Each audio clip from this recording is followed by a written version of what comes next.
आजकल business growth करने के लिए और फेम पाने के लिए किसी इन्वेस्टमेंट का जरूरत नहीं है, हार्डवर्किंग का जरूरत नहीं है। आपको क्या चाहिए?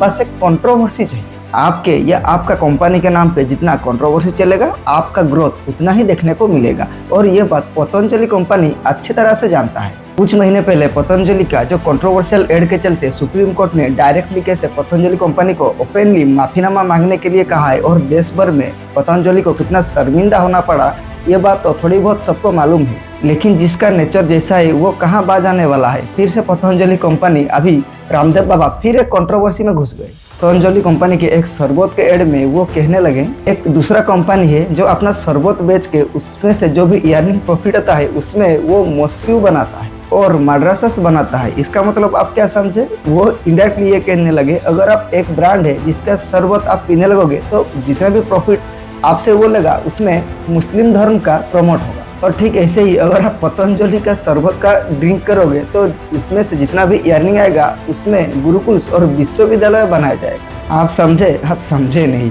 अभी एडवर्टाइजमेंट सेक्टर में भी हिंदू मुस्लिम रिलीजियस पॉलिटिक्स डायरेक्टली घुस गया।